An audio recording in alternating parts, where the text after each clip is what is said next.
Welcome to this video produced by the Global Scholars Network on Identity and Conflict, GSNIC, which is a partnership between the Weatherhead Centre for International Affairs at Harvard University and the Mitchell Institute at Queen's University, Belfast. I'm delighted today that our guest is Professor Kieran McEvoy, who's the Senator George J. Mitchell Chair in Peace, Security and Justice at Queen's University, Belfast, and a leading expert on human rights law and transitional justice. Kieran, I wondered if we could start by asking you for some reflections on the particularity of working as a human rights lawyer actually in a post-conflict setting, particularly given that much of your ongoing work is about focusing on encouraging armed groups to take responsibility for past harms during conflict. Are there dynamics which we should learn about in terms of working in a post-conflict setting itself?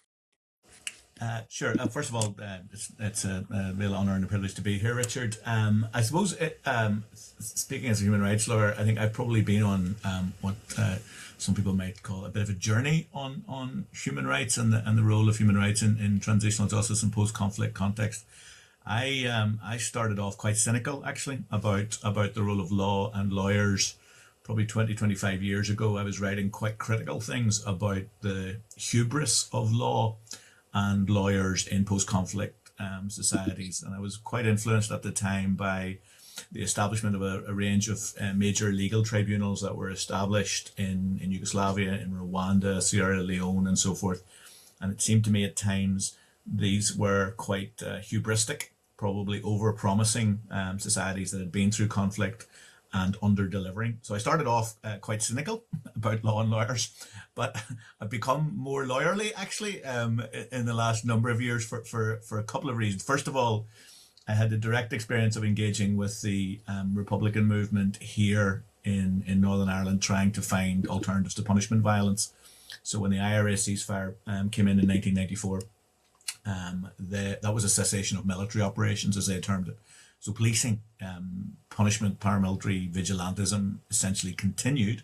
And so myself and three others were engaged in a dialogue with the Republican movement, trying to find alternatives to that. And that dialogue led to the creation of a range of community-based restorative justice schemes. But given the context within which those schemes, and they still operate to this day, but given the context from which they came, direct dialogue with an armed group, in order to ensure that they had some legitimacy, it required a lot of focus on human rights, basically saying that these were projects that were upholding the rule of law, where the human rights of everyone engaged in it were being guaranteed. So the practical application of human rights in that context, in the dialogue with an armed group, was very significant for me. Secondly, more recently, I've been involved in a comparative project with two colleagues, where we interviewed lawyers who had been operating in periods of conflict or authoritarianism. So we were in South Africa, and we were in Cambodia, we were in Tunisia, we were in Chile, talking with lawyers who had been active during the Pinochet era. And I guess meeting lawyers who had walked the walk in those kind of contexts also eroded some of my cynicism. Some of these were some of the most impressive people that I've ever met, actually, these lawyers who had worked through periods of violence or authoritarianism. And then more recently, I guess what I've been doing is focused on addressing the legacy of the Northern Ireland conflict in particular. So unlike in other societies, the Good Friday Agreement did not contain an overarching mechanism for addressing the past, such as a Truth Commission. So those involved in the negotiations in 1998 thought it was hard enough to get an agreement without trying to get an agreement on dealing with the past. But what that meant is that we've had a system whereby the justice system has been doing a kind of a piecemeal approach to the past. So different legal mechanisms, different police investigations have been ongoing. And so myself and colleagues have worked quite a lot on trying to come up with practical ways of addressing the past. So that's a long-winded answer. I started off as cynic, and I've ended up very much doing my sections and my subsections as a lawyer, which is not kind of where I thought I would be 20 years ago. Thank you very much, Kieran. As you describe that journey, there's a comparative and international dimension to your work, which is very important. There's also a very strong aspect to it, which is rooted in the Northern Ireland context and in the north of Ireland, and engagement there you mentioned with restorative justice and with the Republican movement. And you made an interesting point there about the Good Friday Agreement of 1998 and the question of how it wasn't really able to address the past. In terms of the legacy of the Northern Ireland conflict, could you say something based on your experience about why that question of legacy here in the North is so crucial? Because there has been a huge achievement in terms of the reduction of violence to an extraordinarily low level by the standards of what happened in the horrors of the Troubles. And yet Northern Ireland legacy seems to loom over much of the society and debates. Could you talk about why that legacy question remains so crucial? I mean, again, I suppose if you'd asked me in 1998 or how I felt about this, I probably would have argued, you know what, let's focus on the future. Let's establish a working, devolved political settlement here in Northern Ireland. Let's work on the relationships between North and South, East and West, and let's focus on the future. The reality, however, is that I would have been wrong to say that in 1998. Because the absence of an agreed mechanism to address the past meant that the past has continued to interrupt and cut across contemporary politics and contemporary political relationships. And so we've had, as I said previously, we had this piecemeal approach to the past where different bits of the justice system, police investigations, inquests, range of other things, we're addressing particular cases. But almost every day, as you know, Richard, in the local press, there will be a legacy case. And these cases, they make it very difficult for the contemporary generation of politicians to get on with contemporary governance because it keeps cutting across. And so I and lots of others have been persuaded that actually we need to have an overarching mechanism or series of mechanisms to address the past in order to let the politicians, so that the legacy can be dealt with via these mechanisms or these processes, and to let our contemporary politicians get on with governing for now. And that's what we're currently involved in. So the two governments, and the Irish and British governments and the local political parties, agreed a set of mechanisms to address the past in 2014, the Stormont House Agreement. And the UK government dragged its feet in implementing those mechanisms.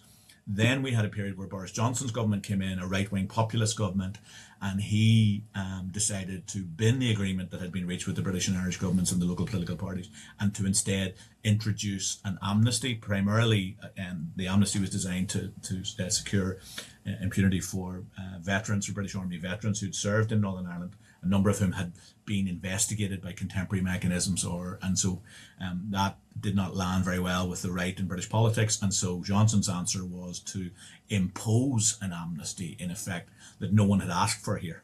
So it did have the unusual effect that everyone ended up agreeing that everyone hated it in the Northern Ireland context and on the island of Ireland. So Johnson did bring us all together into that effect. So that it was also held to be unlawful in the local courts, and the Irish government had lodged a case in the European Court of Human Rights against the Boris Johnson amnesty.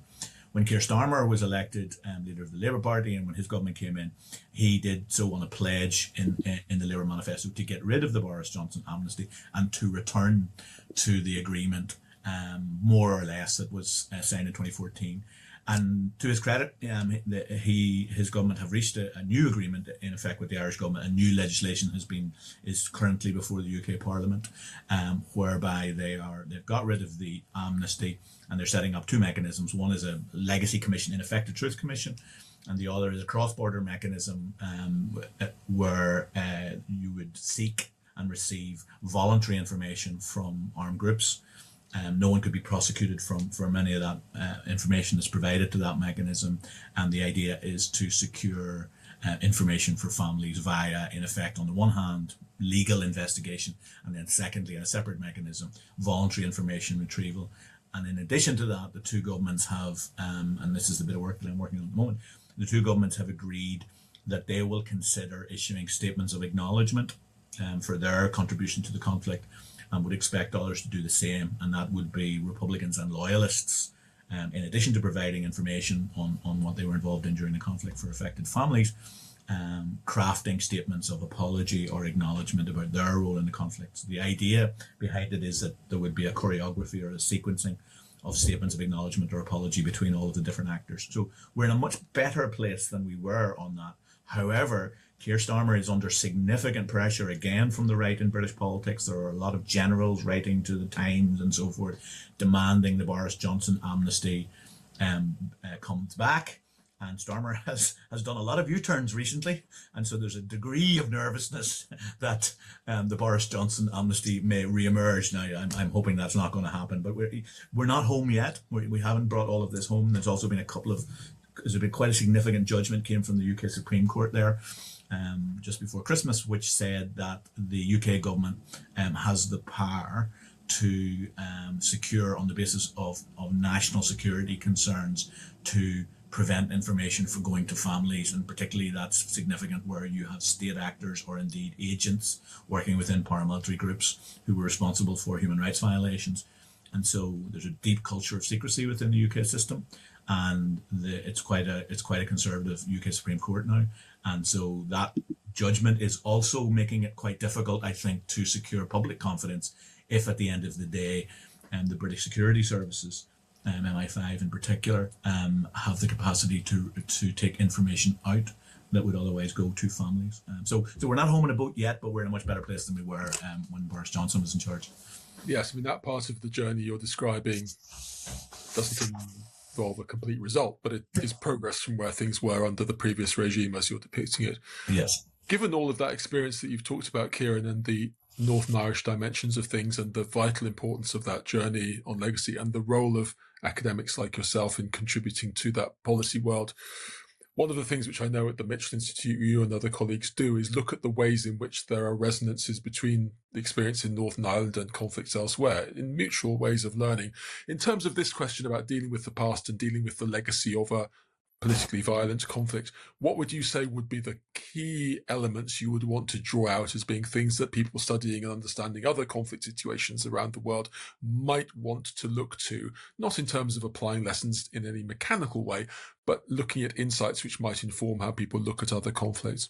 Okay. I mean, the first thing is that you have to have some kind of an agreed process for dealing with the past.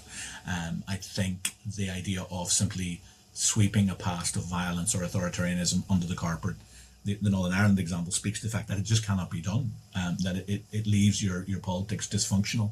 So it's not a cookie cutter approach to dealing with the past. You have to devise mechanisms that are appropriate for your particular society. And so number one, there has to be some way of dealing with the past. Secondly, I think whatever mechanisms one comes up with, they have to be victim-centered. They have to put the rights of victims at the forefront of the design of whatever mechanisms you've come up with. It is a fact that victims were not at the forefront of the political negotiations around the Good Friday Agreement. They were very much an afterthought, and that shows. So if you juxtapose, for example, the negotiations that happened around the Good Friday Agreement with what happened in the Colombian context.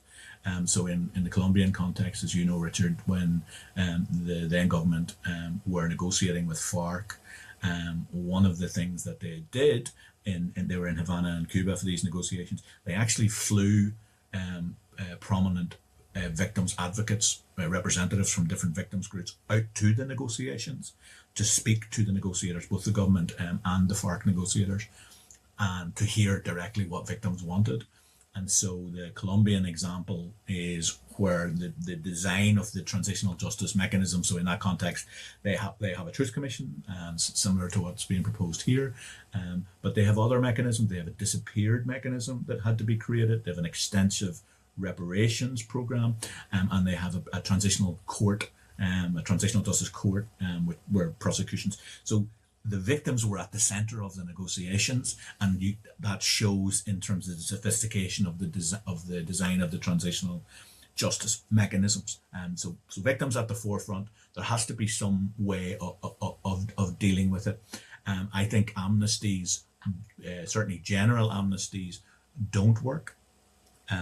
So like the one that Boris Johnson was seeking to introduce, they don't work. Sweeping blanket amnesties are certainly for more serious human rights violations are probably unlawful under international law. But that said, it's still possible, and this is the kind of legal sweet spot in the Irish and UK context around information retrieval. If you're seeking to get voluntary information from either state or non-state actors, they're not going to come forward if they're going to be prosecuted for providing that information. So on the one hand, which is the balance that's been struck in the local context, while you have a mechanism on the one hand over here on the left-hand side, which is carrying out investigations and which potentially could lead to a prosecution, you also have to have some way of incentivizing former perpetrators to come forward, and that may well, as it does in the Irish context, result in some kind of limited immunity, which says, okay, that information that you provide to this particular mechanism cannot be used for prosecutorial purposes. That was a very effective process here, for example, with the disappeared, so people who were tortured, murdered, and then their bodies disappeared by the Republican movement primarily during the conflict. Again, the two governments established a transitional justice mechanism, a disappeared commission in effect, to help return those bodies, and all but 3 of those bodies that were disappeared have now been, there were 16, have now been returned back to the families as a result of voluntary information provided from the armed groups responsible. So you're trying to do a lot of complicated things at once, and I suppose, and this is go back to the start about my journey as a lawyer, all of these things are creatures of law at the end of the day. You need clever lawyers involved in the design of them to ensure that they are lawful, to make them happen. And once you've done that, once you've created the legal framework, and I think this is true of peacemaking in general, law doesn't provide all the solutions, but what it does is it provides the framework within which political imagination can be exercised. And that's key in these kind of transitional justice processes. You create structures that are lawful, and then with political will on the part of the actors, be they state or non-state actors, and a bit of imagination, that's how you try to maximize their effectiveness. Thank you very much. I think you've stressed very powerfully there the vital significance of law in these processes if they're going to contribute to human flourishing after conflict. I think you've also reflected, really importantly, the way that academic and policy dynamics are crucial. They've got to be linked together, but also the ways in which what's been experienced in Northern Ireland both can learn from other cases, but maybe can contribute to global understanding as we think about peace, security, and justice. Thank you very much for those profound insights, Professor Kieran McEvoy. My pleasure.